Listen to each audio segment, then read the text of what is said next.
Hey, what's poppin', y'all? Hey, we about to check out the most terrifying family you've never heard of. Mature audience only. This is a storyteller. I'm about to check the most terrifying family ever. I saw his channel, bro, and it's a lot of intriguing stories on his channel, and I was attracted to his channel immediately. So I'm about to check out this first video ever from this dude. Let's go. Today's story is about a lesser well-known cult and their heinous ritual that they admitted to performing. This episode is extremely graphic and very upsetting, so viewer discretion is advised. But before we get into today's story, if you're a fan of the strange, dark, and mysterious delivered in story format, then you come to the right place because that's all we do. I am 2 or 3 times every week. So if that's of interest to you, please sneak into the like button's house and steal the glass plate inside of their microwave. Also, please subscribe to our channel and turn on all notifications so you don't miss any of our weekly uploads. Alright, let's get into today's story.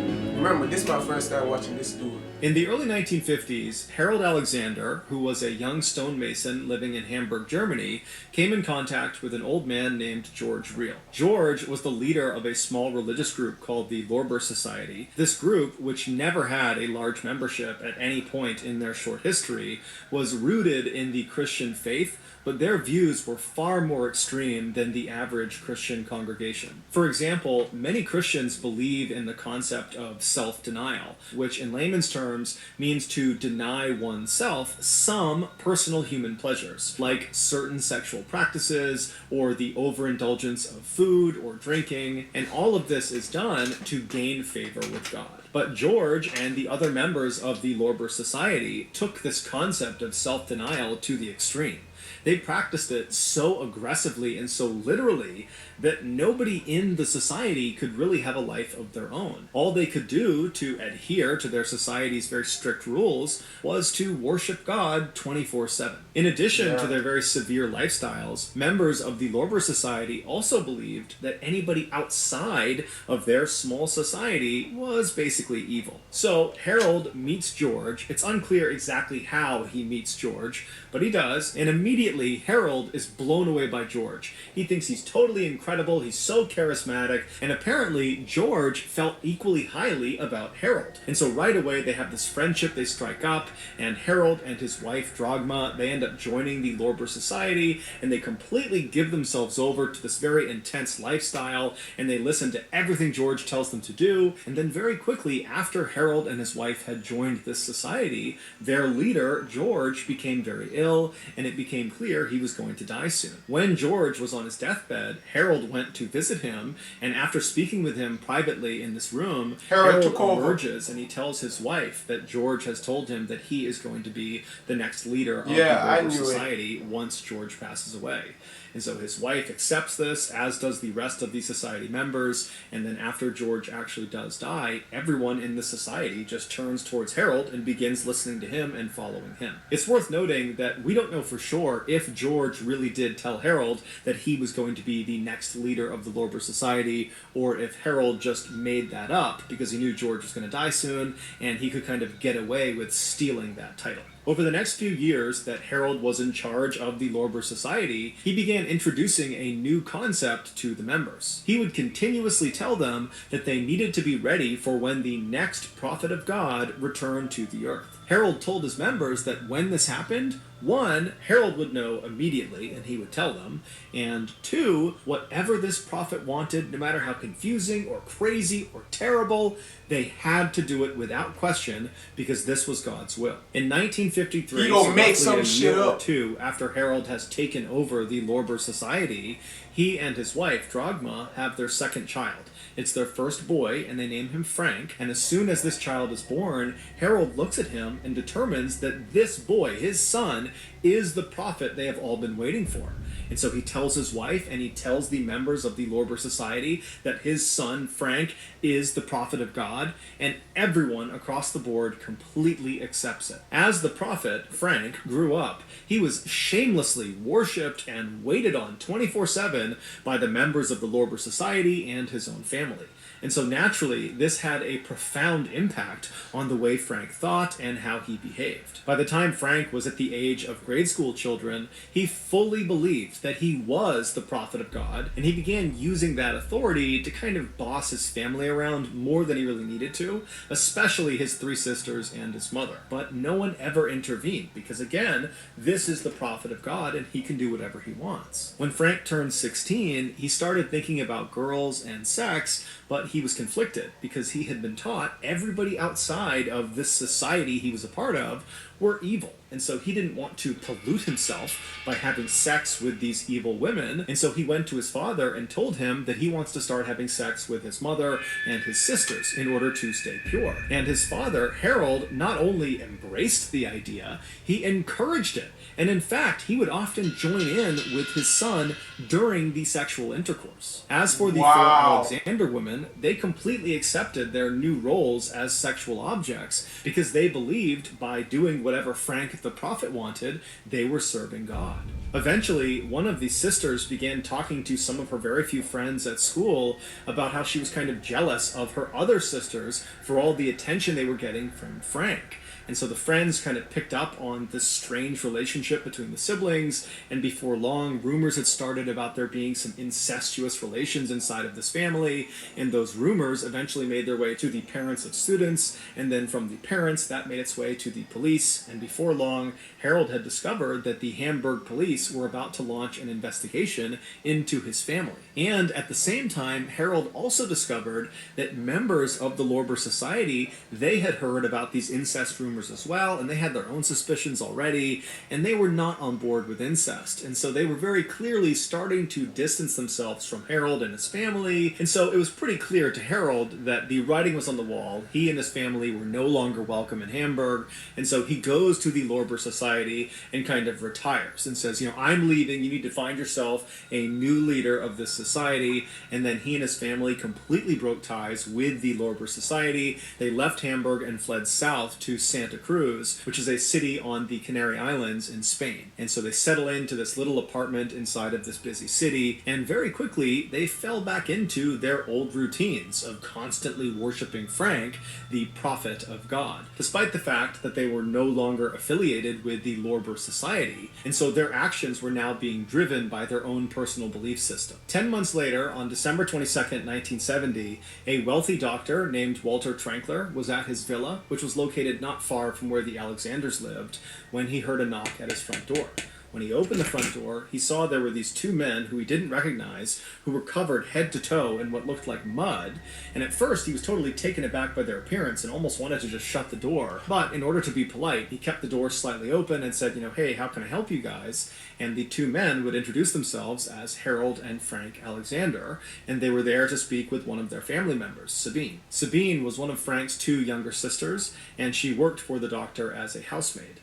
And so the doctor, he didn't know any of Sabine's family members, so he just kind of took their request at face value and said, hold on, let me go get her. And so he leaves the front door, he goes into the kitchen, and he finds Sabine, this 15-year-old girl, and he tells her that your father and your brother are waiting for you outside, they want to talk to you. And so Sabine, without saying a word, puts her knife and the food down, she walks out of the kitchen with the doctor, and as they're walking towards the front door, the doctor stops about 10 or 15 feet away from the front door to kind of allow Sabine to walk up and have a semi-private conversation with her relatives, although they're still inside of his house, so he didn't want to go too far. And so the doctor is standing maybe 15 feet away, wondering if he should just turn around or maybe just go into the other room to let them speak, when he overhears the father, Harold, say something truly horrific to his daughter. It was so shocking that the doctor stopped what he was doing, turned, and looked directly at Sabine to see how she was going to react to what she just heard. But to the doctor's absolute shock, Sabine didn't break down and start crying or start screaming out in pain or anguish. Instead, she reached out and grabbed her father's muddy hand and pressed it to her cheek and said, I'm sure you did what was necessary. and then the two embraced. The doctor stood there totally shocked, staring at these people, wondering what the heck they're doing, why are they here, what are they talking about, is this really happening? And then he just kind of blurts out, hey, I'll be right back, stay right there. And then the doctor turned around and darted out of the front hall into another room where he barricaded himself inside, and then he called the police. When the police showed up just a few minutes later, they rolled into the front lot, and they saw Harold, Frank, and Sabine were still just casually standing in the front doorway of the doctor's villa, seemingly not really trying to go anywhere or do anything. And so the police get out of their car, they walk up to the trio, and they say, you know, what's going on? What are you doing here? And Harold, very calmly and casually, tells one of the officers the same horrible thing that the doctor overheard him saying to Sabine. Except this time, Harold specified to the officers where this horrible thing took place. He said it happened inside of their apartment. The police were shocked at Harold's candidness and the fact that his two kids were standing right next to him and they're hearing what their father is saying. They too are just totally detached and very calm, as if nothing their father is saying is having any effect on them. It's just totally business as usual. And so the police asked Harold to repeat the story a few times to make sure they were hearing him correctly, and then they just arrested Harold and his two kids. After the three Alexanders were brought to the police station, 3 other police officers were sent over to the Alexanders' apartment in Santa Cruz to see if what Harold had said was actually true. When these officers opened the front door to that apartment, they immediately could tell it was all true. The following is the story of what happened inside of that apartment based on the testimony given by Frank and Harold. On December 21st, 1970, so that's one day before Frank and Harold arrived on the doorstep of the doctor's villa, the father and son were home in their apartment with the mother, Dragma, as well as 2 of the 3 sisters. It was 18-year-old Marina and 15-year-old Petra. The other sister, Sabine, she was over at the doctor's villa. She was staying with him for a couple of days while she worked there. At some point that afternoon, Dragma and Harold left the living room and went into one of the bedrooms to lie down and take a nap. And after they lie down, Frank, for some reason, gets up from the living room and walks into the bedroom and sits down on the edge of the bed and just stares down at his mother. And when his mother rolls over and looks up at her son, Frank would later tell police that the look she gave him was suggestive, and it was offensive to Frank, and he believed she was not permitted to look at him that way. And so in this moment that she's looking at him, he said he instinctively knew that the killing hour was upon them. The killing hour was not a Lorber Society concept. It was something that Frank and most likely Harold had come up with, and the rest of the family, the mother and the 3 sisters, had totally accepted. According to Frank and Harold, women were impure, and the only way to purify them, i.e. send them to heaven and not hell, was to murder them. And so it was just fundamentally understood in the Alexander household that at some point Frank was going to declare that the killing hour was upon them, and when that happened, all the women in the household were told to stop what they were doing and wait for Frank to sacrifice them. Meaning, wait for Frank to ritualistically kill them. So after Frank has seen this offensive look on his mother's face, he now feels like the killing hour is upon them, and so he literally announces it to his mother and to his father, who's right next to her, and then Frank grabs a nearby wooden coat hanger and strikes his mother on the top of her head. Now, his mother, she's heard that the killing hour is upon them, and he's starting to beat her, and so what does she do? She follows the rules. She flips herself over onto her stomach, puts her hands down by her side, and lays flat and still so Frank can more easily kill her. And so Frank begins wailing on the back of his mother's head with this wooden coat hanger, while his father, Harold, excitedly leaps out of the bed, doesn't try to stop what's going on. He runs into the living room, and he begins very enthusiastically playing the organ. An organ is like a piano that's played a lot of times inside of Christian churches. And so with all this commotion going on in the house, the other 2 sisters that were there, Marina and Petra, they come out of their bedrooms into the living room, they see their father playing the organ, and they look into the bedroom where they hear all this noise, and it's Frank murdering their mother, and they're looking at this happening. They're not doing anything, they're just staring at it, and then their father says to them, "The killing hour is upon us, you need to get ready." And so the girls, when they hear this, they know the rules, sisters, and so they stop watching this attack, and they make their way over to the center of the living room, and they sit down cross-legged, and they begin to patiently wait their turn. After a while, Frank stopped beating his mother, who was now unconscious or perhaps even dead, and he walked out of the bedroom into the living room, where he saw his father on the organ, and he saw his two sisters sitting on the ground. And so without any hesitation, he walks over to Marina, the older one, the 18-year-old, and he begins hitting her on the top of the head until she slouches over onto the ground motionless. And then he turns to the younger one, Petra, the 15-year-old, and he does the same thing to her until she's laying on the ground motionless. After this, Frank stands up and he leaves the living room and goes into the kitchen, where he retrieves a small knife, pruning shears, and a hammer. At this point, it's likely that one or two of the Alexander women were still alive.